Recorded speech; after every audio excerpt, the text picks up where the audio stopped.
Hello and welcome to my channel Chai Samose. So today we have another round of interview of people across the globe who have something very interesting to share, something very interesting to go through, and we can get more information about the life and some life-changing experience. Okay, so today we have Dr. Soni Kumari and Vijay Singh. They are my family members. Like he's my brother and sister-in-law. Let's start our interview with my brother, Mr. Vijay Singh. Vijay Singh जी, सत श्री अकाल। ਸਤਿ ਸ਼੍ਰੀ ਅਕਾਲ ਜੀ ਭਾਜੀ, ਸਤਿ ਸ਼੍ਰੀ ਅਕਾਲ ਆਪ ਜੀ ਨੂੰ और आप जी दे व्यूअर्स ਨੂੰ। आई गेस अपना जो इंटरव्यू मिक्स होने जा रहा है कि इट्स गोना बी थोड़ा इंग्लिश, हिंदी, पंजाबी, तो let's keep in that way. और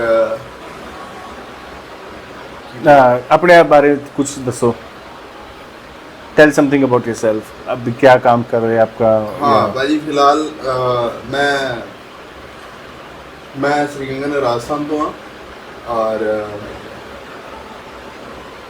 मैं फिलहाल एक ब्रिटिश एमएनसी के नाल as a shift security supervisor, as a shift security incharge काम कर रहे हैं। और लाइफ की जर्नी काफ़ी इंटरेस्टिंग रही है। Malaysia started from merchant navy, वहाँ से अप्स एंड डाउन शुरू हुए। उसके बाद got chance to work abroad, Malaysia come किया जिथे आप जी नाल मुलाकात हुई। ठीक है, and I guess it was a lucky incident and fortunate that due to that failure in merchant navy I got a chance to work in Malaysia and I got a big brother। तो बस इसे करके शायद आज आप ਇੱਥੇ बैठे हैं। तो विजय जी, जिद्दां ਤੁਸੀਂ ਨੇ ਕਿਹਾ ਕਿ ਤੁਸੀਂ ਗੰਗਾਨਗਰ ਤੋਂ ਹੋ, ਤੇ ਤੁਹਾਡੀ ਜੋ ਸਕੂਲਿੰਗ ਵਗੈਰਾ ਹੈ, ਐਜੂਕੇਸ਼ਨ ਵਗੈਰਾ ਹੈ, ਸਾਰੀ ਗੰਗਾਨਗਰ ਤੋਂ ਆ? मोस्टली हाँ जी, ਮੋਸਟਲੀ ਸਾਰੀ ਗੰਗਾਨਗਰ ਤੋਂ ਆ। ਤਾਂ ਆਪਣਾ ਫੈਮਿਲੀ ਬੈਕਗ੍ਰਾਉਂਡ ਦੇ ਬਾਰੇ ਕੁਝ ਦੱਸੋ। ਮਤਲਬ ਤੁਸੀਂ ਜਿਹੜੇ ਪਿੰਡ ਤੋਂ ਜਾਂ ਜਿਹੜੇ ਕਸਬੇ ਤੋਂ ਆਉਂਦੇ ਹੋ, ਉਹ ਕਸਬਾ ਕਿਹੋ ਜਿਹਾ ਹੈ? मतलब फैमिली हिस्ट्री, मतलब ਉੱਥੇ ਦੀ। ओके, तो शुरू आप जी ने क्वेश्चन किया एजुकेशन। एजुकेशन का बताता हूँ आपको। I still remember I started like from anganwadi, जो पहले होता था, जो जिसको आज LKG UKG में कन्वर्ट हो गया। तो आंगनवाड़ी ही घर से दूर था, मम्मी छोड़ कर आती थी, लेके आती थी। वो स्ट्रगल होता था, 2 किलोमीटर पैदल जाना है, 2 किलोमीटर लेके आना है ना। और हमारे आसपास में स्कूल नहीं था। तो पहला दिन मेरे स्कूल का, जब मुझे स्कूल में दाखिला मिला, और मुझे याद है कि मैं घर के बाहर रोड पर खड़ा होकर वेट कर रहा था कि पापा अभी स्कूल छोड़ने जाएंगे। तभी एक व्यक्ति आते हैं वहाँ पे, बहुत ही सज्जन शालीन। उन्होंने मुझसे पूछा, बेटा पापा कहाँ हैं? तो मैंने बोला कि मैंने पापा को बुलाया। तो उन्होंने अपना परिचय दिया कि मैं एक शिक्षक हूँ, टीचर हूँ, और मुझे गवर्नमेंट ने यहाँ पर भेजा है स्कूल खोलने के लिए, तो आप मेरी हेल्प करें। तो सिंस मैं यूनिफॉर्म में था, तो वो शायद पहचान गए कि बच्चा स्कूल जा रहा है, इसीलिए उन्होंने मुझे अप्रोच करा। तो पापा ने फिर गांव के लोगों को इकट्ठा किया, और नीम हमारे एक एक कॉमन प्लेस था, जो काफ़ी बड़ा एक नीम का पेड़ था। उस नीम के पेड़ के नीचे भाजी हम लोगों की स्कूलिंग शुरू हुई। तो करियर का मतलब वो स्कूलिंग का जो पहला ईयर था, वो हमारा पेड़, उसी पेड़ के नीचे रहा, जो पहली क्लास में बोलते थे कच्ची पक्की। उसके बाद फिर लोगों ने पैसा इकट्ठा करके, चंदा इकट्ठा करके एक कच्चा कमरा बनाया, और 1 से फिर 2 हुए। उसके बाद फिर गवर्नमेंट की तरफ से एड आई, और फिर हमारे यहाँ 2 कमरे पक्के बनाए गए। तो वो जो 2 कमरे जब बने, तब तक हम 5वीं क्लास में पहुँच चुके थे। तो हमें सिर्फ एक साल, वो 5वीं तक ही का स्कूल था, प्राइमरी स्कूल में। तो वो सिर्फ 1 साल हमें पक्के स्कूल में पढ़ने को मिला। और अगली साल हम वहाँ से ट्रांसफ़र हो गए। तो जब हम 6th क्लास में गए तब हमें 5th क्लास की इंग्लिश की बुक 6th क्लास में 5th क्लास की इंग्लिश की बुक पहली बार पढ़ने को मिली थी। तो ये वाली स्कूलिंग की जर्नी थी, जो शुरुआती जर्नी थी। तो चलो पहले के 5 साल तो आपके कच्चे स्कूल में पक्की पढ़ाई होती रही। तो मतलब एक ये बहुत यूनिक एक्सपीरियंस है। लाइक आप किसी पार्ट के एक इनिशियल बिगिनिंग स्टेज के एक बहुत अहम किरदार रहे हो। जैसे आपने बताया कि एक मास्टर ने आपको अप्रोच किया, अगर आपके पिताजी उस टाइम पे वो स्टेप ना लेते तो शायद ये चीज़ें और डिले हो सकती थी। तो एक आप समझ रहे हो, आप एक मुहिम के क्या बोलते हैं, फाउंडर हो, एक स्कूल के एक फाउंडिंग स्टोन हो, तो बहुत अच्छी बात है। उसके बाद अपने पढ़ाई जो आपकी जो प्राइमरी तो चलो चले गए, इसमें सेकेंडरी और कॉलेज लाइफ के बारे में कुछ बताएं। सेकेंडरी पाजी मैं उसके बाद फिर दूर जाना होता था, स्कूलिंग शुरू हो गई। तो मुझसे एक बड़े थे एज में, कॉलोनी के गांव के जो बड़े भाई की तरह होते हैं, तो वो मुझे जनरली स्कूल साथ लेके जाते थे और मुझे वापसी में घर ड्रॉप कर देते थे। तो ये भी बड़ा फनी किस्सा है। एक बार क्या हुआ, किसी वजह से उन्होंने छुट्टी लेनी पड़ गई और उन्होंने अपनी साइकिल मुझे दे दी कि तू ये साइकिल ले जा और शाम को मुझे वापस घर दे देना। ठीक है, मैं चला गया स्कूल। तो जाते हुए तो ऑलमोस्ट ठीक था, और मैंने नया उस समय साइकिल सीखी थी, मैं 6th क्लास में था। तो वही 11-12 साल की उम्र थी, 10-11 साल। तो जब मैं वहाँ से स्कूल से निकला तो मैंने रियलाइज किया कि वो साइकिल का मतलब ही है ना, यहाँ आके एक जो सर्कल पूरा करे। तो उसमें क्या हो रहा था कि जैसे ही साइकिल का पैडल यहाँ तक आता था, तो साइकिल एकदम से झटका मार के एकदम बहुत तेज झटका लेती थी और तब वो राउंड पूरा करती थी। तो मुझे लगा कुछ ऐसे ही होगा, थोड़ा बहुत ठीक हो जाएगा। और ना मैंने किसी से सलाह ली, ना मैंने किसी से बात की इस बारे में। तो एक जगह पर जहाँ पर ढलान था, ढलान पर मैंने साइकिल टेढ़ी करी, मैं साइकिल पर बैठ गया और साइकिल को झुकाकर एक बार तो मैं सीट पे बैठ गया और मैं उसको चलाने लगा। और एक्चुअली सीट पे नहीं, वो आपको पता है ना, अपने इंडिया में हमारी एज में 2-3 फेसेज होते थे साइकिल के।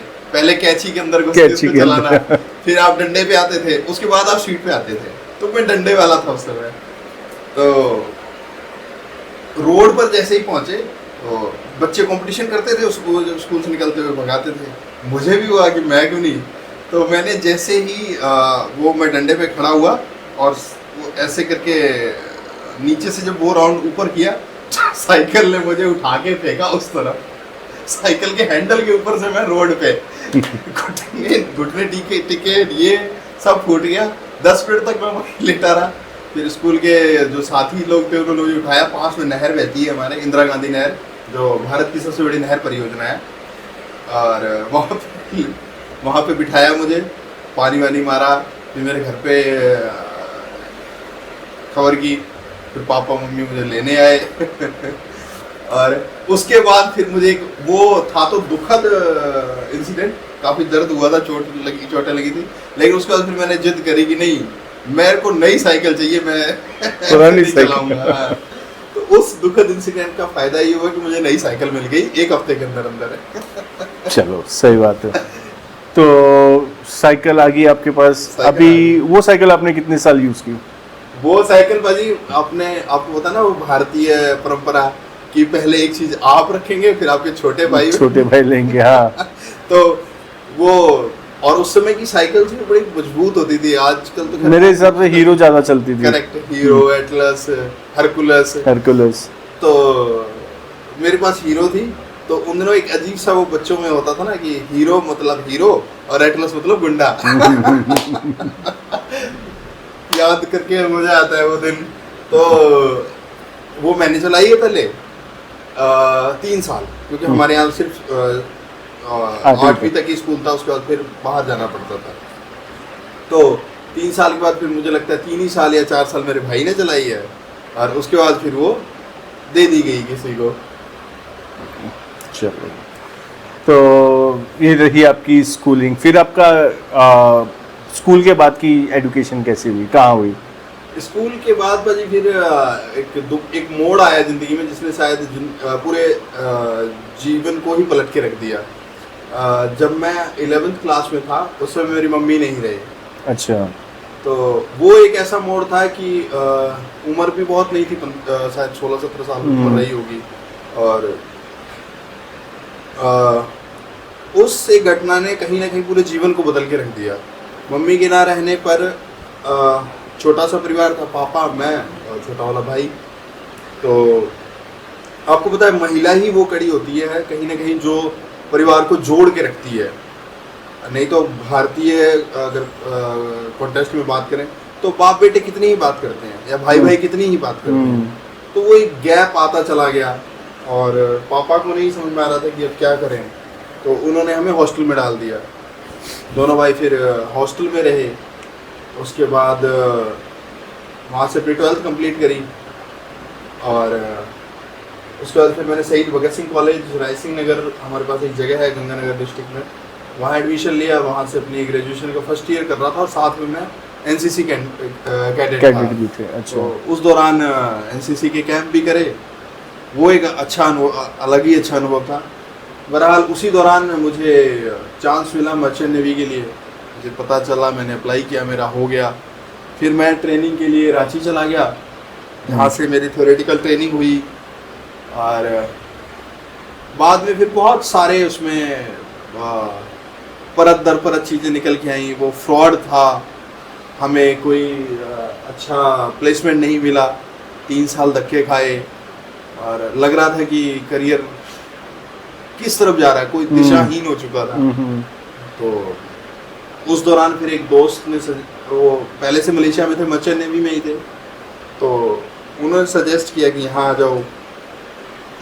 और वहाँ पे एक इटालियन कंपनी एक नया प्रोजेक्ट शुरू करने जा रही थी कैमरन हाईलैंड में, जहाँ अपनी मुलाकात हुई। फिर वहाँ जाना हुआ और वहाँ से फिर करियर को एक दिशा मिली और एक स्पीड मिली। चलो, सो कैमरन, मैं एक चीज़ और कहूँ कि बहुत अच्छे फैमिली की तरह भाइयों जैसे दोस्त भी मिले। बाहर अगर आपकी किसी से दोस्ती होती है, जो मेरा पर्सनल एक्सपीरियंस है, तो वो नॉर्मल दोस्त नहीं होते, वो फैमिली मेंबर बन ही जाते हैं। क्योंकि आप अपनी एक्चुअल फैमिली से दूर रहते हो और कहीं ना कहीं सामने वाला भी अपनी फैमिली को मिस कर रहा होता है। तो वो आपके अंदर एक दोस्त नहीं है, अपना भाई, अपना एक वेल विशर, है ना, उसे ढूंढता है। और वो जो लिंक बोल लो या फिर वो एक कड़ी जुड़ती है, वो ऐसे जुड़ती है कि वो फैमिली बन ही जाती है। बिल्कुल भाजी, देश से बाहर जब आप होते हैं ना तो एक वो एम्पैथी फैक्टर आपके अंदर अपने आप आ जाता है। क्योंकि जो चीज़ आप महसूस कर रहे होते हैं एक तीज त्योहार एक समय में, वही चीज़ सामने वाला भी महसूस कर रहा होता है।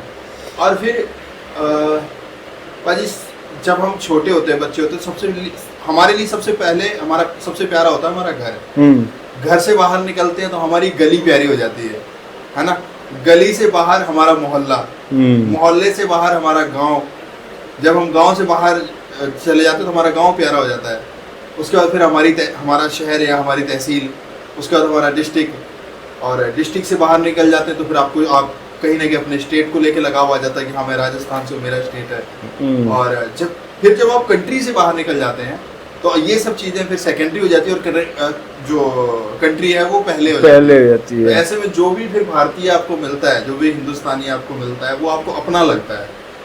और अगेन वो एम्पथाइज वाला फैक्टर, तो वहाँ विदेशों में, फॉरेन में रहते हुए जो आपकी दोस्ती होती है, वो मुझे लगता है कि वो आपके ताउम्र होने वाले रिलेशन और निभने वाले रिलेशन में से एक होता है। आज हमें कंपनी छोड़े लगभग 10 साल हो गए मुझे, जो हम साथ में काम कर रहे थे। हाँ, है ना? बिल्कुल। फिर भी एक इंटरव्यू के लिए मैं दिल्ली आया हूँ। So nice of you. चलो, तो एक 10 साल के बाद गैप जब हम मिले तो हमें वो सारी मेमोरी वापस रिकलेक्ट होगी। सबसे वो छेड़ने वाली बातें, वो चिढ़ाने वाली बातें, हर एक दोस्त को दूसरे दोस्त को कुछ ऐसी चीजें पता होती है एक नाम रखे होते हैं, एक नाम रखे होते हैं हमने, बिल्कुल। हर दोस्त का एक नाम, खास नाम रखा होता है, फिर वो नाम से बुलाना शुरू हो जाता है। तो इनका क्या नाम रहा है? विजू। नाइस। अच्छा आप बताइए, आप अपने बारे में थोड़ा बताइए। आपका, आप अपने नाम से, फिर अपने, जैसे इन्होंने बताया, एक नाम, फिर फैमिली, फिर मोहल्ला, गली, तो इतना डिटेल में नहीं जाएंगे, थोड़े से अपने बारे में एक रफ इंट्रोडक्शन दे दीजिए। बिल्कुल बिल्कुल। तो मेरा नाम सोनी है और पेशे से मैं एक डॉक्टर हूँ। सो मेरा ऐसा ही जर्नी रहा है, बहुत ही नॉमिनल मिडिल क्लास फैमिली से बिलोंग करती हूँ और काफ़ी रफ चाइल्डहुड फेज देखा है मैंने। जैसे कि होता है ना, एक पड़ाव आता है इंसान की लाइफ में कि उनका चाइल्डहुड है, फिर उसका एक अपना अडल्टहुड होता है जो वो तय करता है, इन बिटवीन एडolescent फेज भी आता है। सो मेरी जो चाइल्डहुड की जर्नी रही है काफ़ी टफ एंड रफ रही है, दोनों ही रही है। बिकॉज जब मैं पैदा हुई थी तो भी काफ़ी वीक थी, जैसे मम्मा मुझे बताती हैं। So in that phase of my life when I was 4 years old, so I got ITP। It's a kind of immune disorder जिसमें कि आपकी इम्यूनिटी काफ़ी लो हो जाती है। So you are very prone to other infections, छोटे बड़े infections आपको यूँ हो जाते हैं, राइट? एंड आप थोड़ा सा वीक होते हो। सो वो फेज़ मेरा स्टार्ट हुआ at the age of 4 when I was like being hospitalize. बहुत फ्लिकरिंग मेमोरीज हैं उसकी कि हॉस्पिटल में रहे एंड कैनुला लगा, ये सारी चीज़ें। But the most important part I guess I remember is my parents who was like beside me and ये यहाँ से मेरा एक बेस क्रिएट हुआ था जो कि मेरी इनर पर्सनालिटी को काफ़ी रिफ्लेक्ट भी करता है एंड काफ़ी स्ट्रांगली उसको रिप्रेजेंट भी करता है, राइट? तो मैं ऐसा मानती हूँ कि पेरेंट्स का होना एंड उनका अपने बच्चों को सपोर्ट करना in their own manner is very much important. तो ये जो जर्नी है काफ़ी डिफरेंट है और ये जर्नी अभी भी चल रही है and I am like 33 years old adult now, but still I need my parents and when I look back behind my past कि कैसा रहा, तो जैसा कि मैंने बताया कि चाइल्डहुड जर्नी काफ़ी रफ एंड टफ रही है। सो इसमें the biggest challenge was my health for me, for my parents. तो हमारी स्कूलिंग, मेरा जो जन्म है बेसिकली कोलकाता शहर में हुआ because my father was working as a railway employ there और अब वो रिटायर्ड हो चुके हैं। But he was like fond of that city because Kolkata शहर को लोग कहते हैं कि आप किसी भी स्टेट में हैं आप वहाँ सर्वाइव कर सकते हैं, ठीक है? सो अब वो वहीं सेटल हैं। So basically, I'm not a Bengali, but still I have that deep connection with that city, that culture, जो मुझे काफ़ी इन्फ्लुएंस करता है because it's a city of joy, it's a city of color। तो वो चीज़ मेरे अंदर भी रिफ्लेक्ट होती है।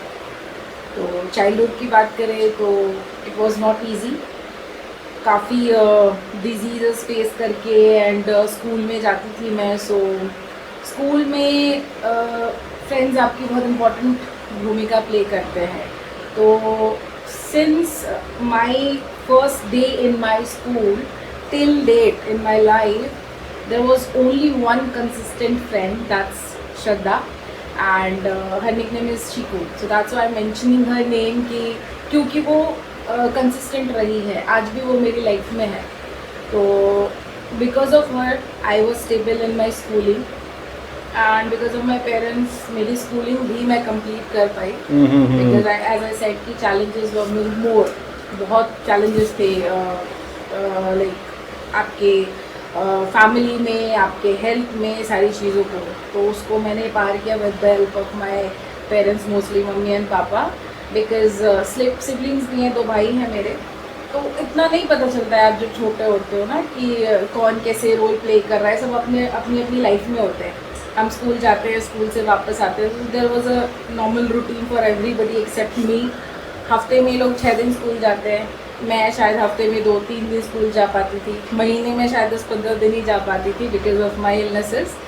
बट एक चीज़ भी कंसिस्टेंट थी, मेरी टीचर कहती थी कि ये जब भी आती है ना, बहुत टाइम लगा के आती है, ठीक होके आती है, लेकिन जब भी आती है शी नोज द रूल कि आना है तो मैम पूछेंगी कि आपका जो मेडिकल सर्टिफिकेट है वो कहाँ है। सो वो मैं हमेशा कंसिस्टेंट रही कि उसको लेके आई।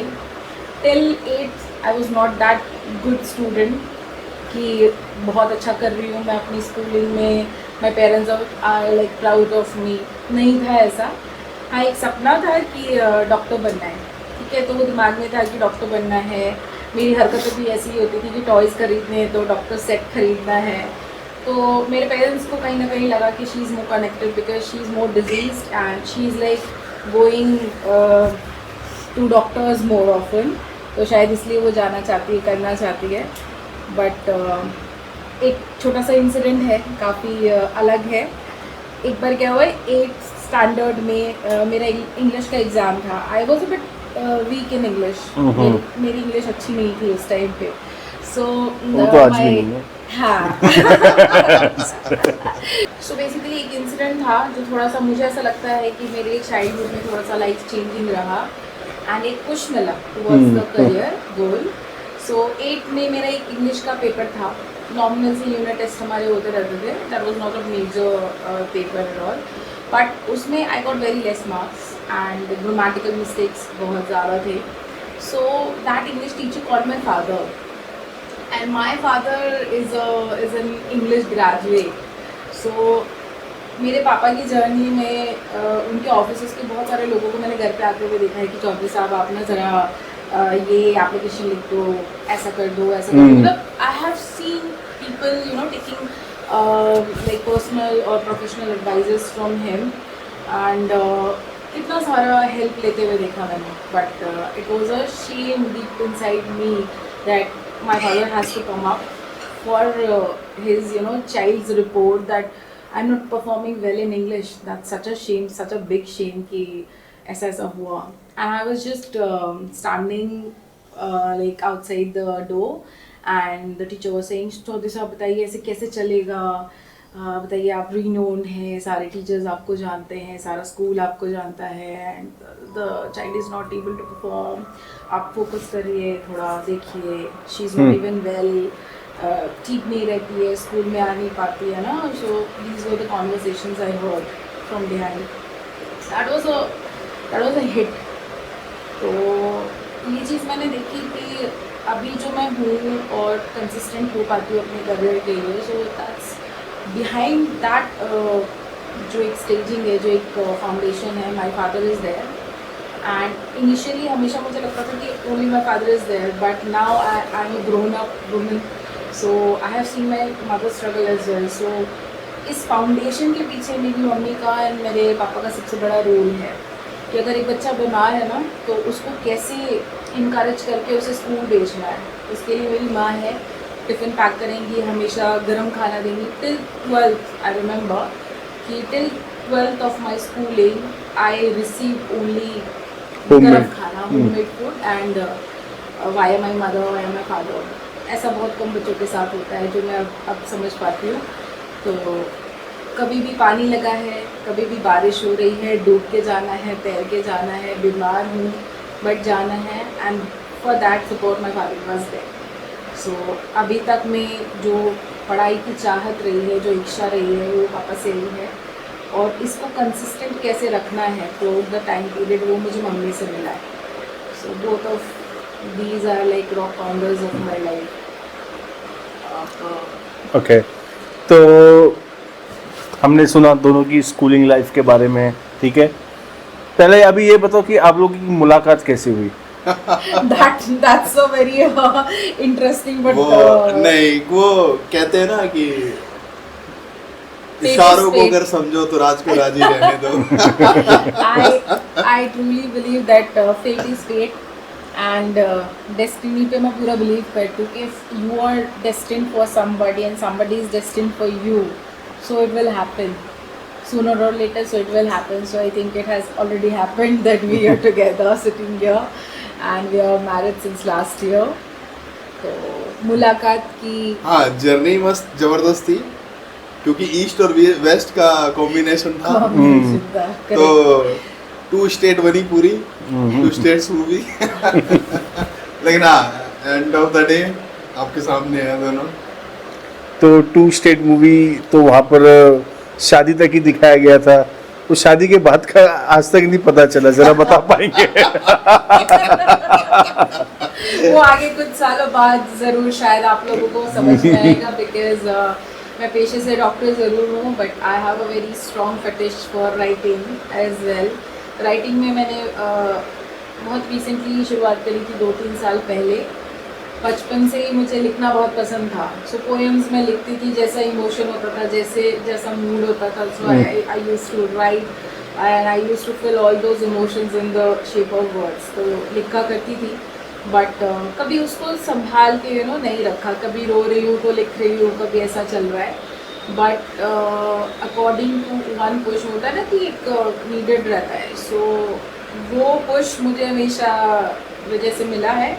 एंड जो मेरे एक बड़े भैया हैं जो कि सामने बैठे हैं, उन्होंने भी मुझसे कहा कि बहना आपको ना एक डायरी रखनी चाहिए, लाइक यू सेड कि आपको एक डायरी रखनी चाहिए, आपको मेंटेन करना चाहिए।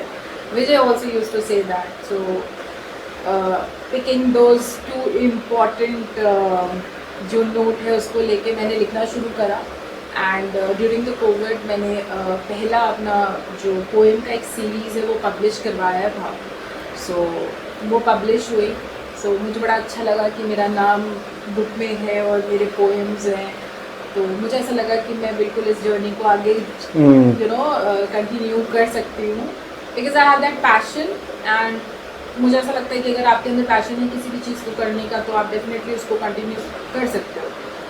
बहुत जल्दी की कोशिश करूँगी कि ये 2 स्टेट्स का जो सेकंड पार्ट है आफ्टर मैरिज, वो बिल्कुल आप लोगों को पता चले। So in that book I wish कि I be doing justice to that story of mine with him. So I be writing down sooner और लेटर। तो मैंने भी, जैसे जब मैंने आपको सजेशन दी थी तब भी मैंने एक बुक बनाई थी जिसके अंदर कुछ लिखने की कोशिश की। आज मेरी वो हिसाब की डायरी है। तो वो मैं पब्लिश नहीं कर सकता। तो चलो, ये तो रहा आपका मतलब बचपन से लेके एजुकेशन तक का ना। अभी थोड़ा सा हम आपकी अगर आप चाहे तो प्रोफेशनल लाइफ को छूते हुए एक ग्लिम्स हमें मिल जाती तो अच्छा होता। विजय जी, आपसे शुरुआत करेंगे। प्रोफेशनल लाइफ से शुरुआत करते, मतलब आपकी पहली जॉब क्या थी? पहली जॉब जहां आपने पैसे कमाए हो, भले वो 10 रुपए क्यों ना हो, है ना, मतलब जहां से आपको कमाई का चस्का लगा हो। पहली जॉब तो ऑब्वियसली मर्चेंट नेवी ही थी। तो शुरुआत तो वहीं से थी। फिर उसके बाद मलेशिया आ गए आप। मलेशिया से, और उसके बाद फिर मुझे जब मैं इंडिया वापस आया तो मैंने अपना बिजनेस स्टार्टअप शुरू किया गोल्डन आई के नाम से। बाद में उसको नाम जब नहीं चल रहा था, लोगों ने सजेस्ट किया कि नाम बदल के देखो, तो मैंने उसका नाम सैनन होम अप्लायंसेज रखा। बहरहाल एक अच्छी इन्वेस्टमेंट, एक अच्छा हेल्दी अमाउंट, मेरी कई सालों की सेविंग्स उसमें गई, कर्जे में डूबा।